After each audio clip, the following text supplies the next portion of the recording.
Hello, this is Angel Arcos Ponce with Alamo City Arts, Community Engagement Coordinator. Here we have the honor of being with a fellow collaborator, one of our resident composers for Alamo City Arts. I'll tell you a little bit about him and we'll get to the interview. We have Federico Chavez-Blanco. He's a composer and sound designer. Federico Chavez-Blanco is a Mexican composer, sound designer based in San Antonio, whose work serves as a vibrant bridge between tradition and innovation. With a portfolio of over 1,800 tracks composed for TV series, telenovelas, weekly movies, and his music is featured on numerous networks: NBC, Sony, ABC, Fox, Azteca, Televisa. Chavez-Blanco is renowned for his borderless sonic palette, that fuses orchestral and mariachi elements with pre-Hispanic instruments and electronic music. Notable highlights include, in 2025, the premiere of Midsummer in Marfa with the Austin Symphony Orchestra and commissions for the Cannes Film Festival, the San Antonio Tricentennial, and Americans for the Arts. Since last year, 2025, Federico joins us as the composer in residence here at Alamo City Arts. So here we go. Hello, Federico. How are Hello. you? Hey, it's a pleasure. How are you? I'm excited about this coming week.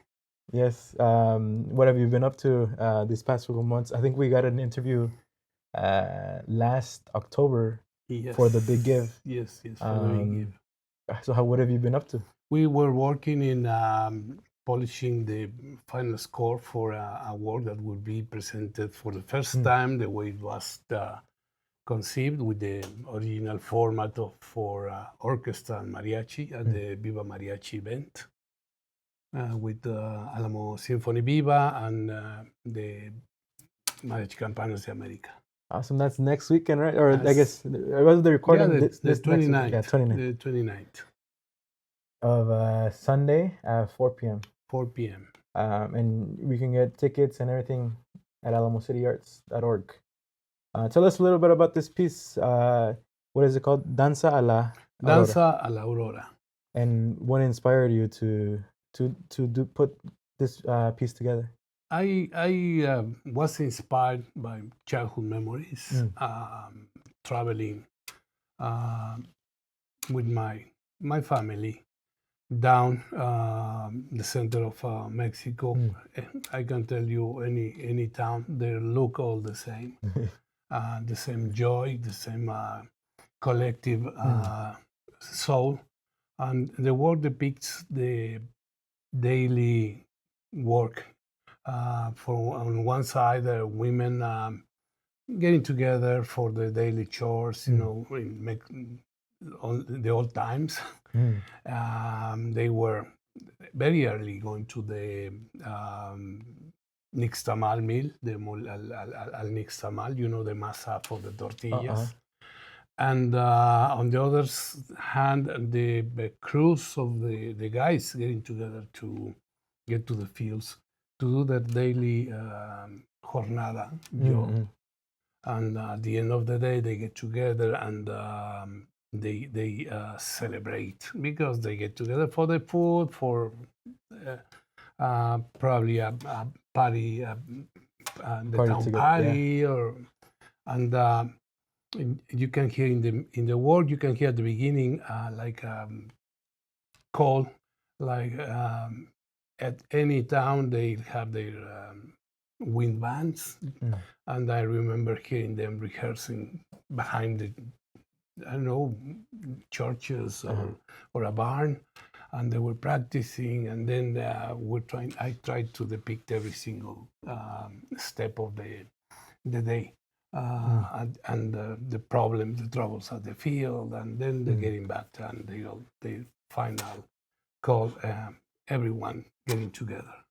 Entonces, Danza A La Aurora es un poco de tus recuerdos. A little bit of those memories. La Aurora is the dawning, but at the same time, it's the name of the hacienda that used to belong to our family, La Aurora. So originally, That was the idea, and it evolved in another with another concept. But it's basically a depiction of those memories. And how do you interpret those moments through the sound? Do you use a motif, or what do you use to? There's in the main theme is present almost all the time, and we have two different sub themes, but the leitmotif stays present, and it's the one that concludes the piece in a tutti with the mariachi and the orchestra. That's awesome. Why was it so important to mix this mariachi and the symphonic sound? I've always liked that, the combination of that. I grew up in listening both genres, both colors, the classical on one side and all the traditional folk music on the other side. We were taught in my family that everything matters. So the more music you listen to, the more knowledge you obtain. Then later, when I was a teenager, I was involved in a couple of projects where they were mixing Native American instruments and rock instruments. You know, you play rock and roll when you're 15, 16 years old, or you think you play rock and roll. And I fall in love with the sound of our pre-Hispanic instruments. And then during the course of the years, I got in contact with big figures of the mariachi arrangement or arranging back in Mexico. During the tours I used to conduct for several pop artists, I was the director for the tour band for several. I can tell you, like Amanda Miguel. I work for some other guys.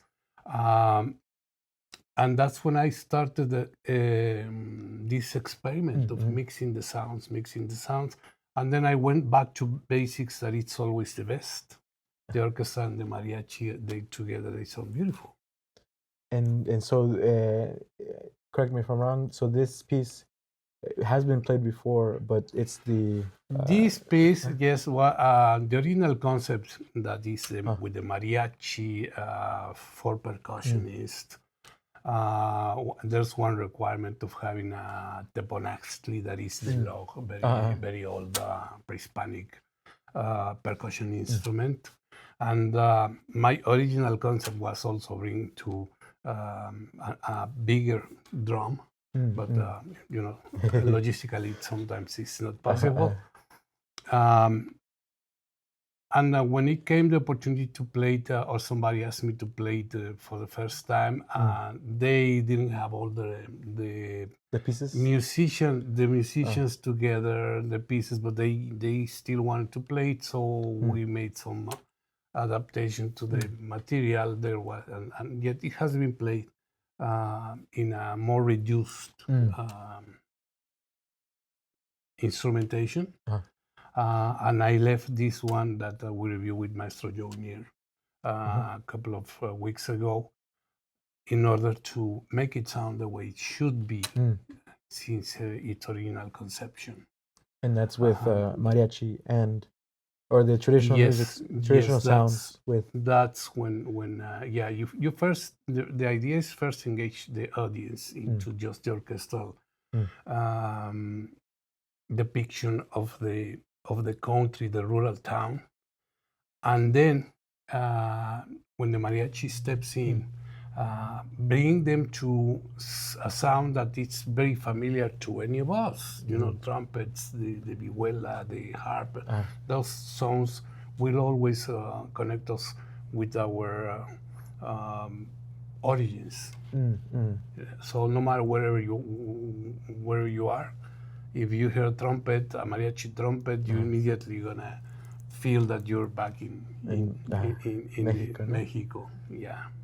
That's awesome. Yeah, I always feel pride, especially me as a dancer. It is something about the music, the way that they in the region specific for like Jalisciense mariachi music, the way the trumpet sounds, the way everything comes together. Dancing it is very, very prideful. I always think of the song what is it called? Mexico Lindo y Querido. Mm-hmm. That one, I guess, is special to me because it's like reminiscent of the whole reason that I dance is because it kind of it reminds me of the. That's one of the third Mexican hymns. You know, that with the Huapango and you know the national anthem. Yeah. Mm-hmm. That's one of our Mexican hymns. I guess just to close it off, why do you think it is important to have these sounds presented to an audience in this celebration of Mexican traditional and in this fusion between symphony and the mariachi? Why do you think that's important? I was always been witnessing the separation of concepts, like classification, and I want to say with that word everything. And it shouldn't be. It should be universal. Music is universal, and one proof if no matter where you go, as I mentioned earlier, you listen to Mexican music, but the beauty of these sounds is that if you're in Europe, if you're in South America, you listen to the mariachi and you connect to the culture.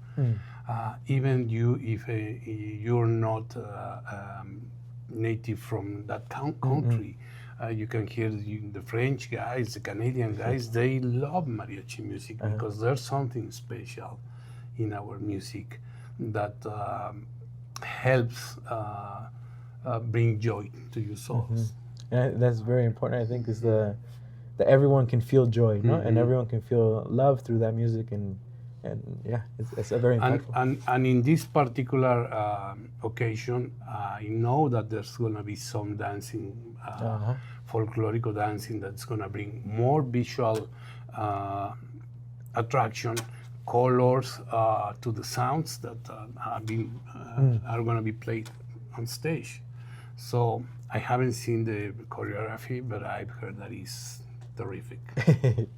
Well, thank you, Federico. And it's a pleasure. Yes. We'll check out alamocityarts.org. We'll get all the information on Viva Mariachi. It'll be Sunday, March 29th, I believe 4 p.m. But again, check the website and you'll be able to access all the information, details. And so, yes, thank you, Federico, and well, thank you guys for joining us. Thank you. See you there, guys.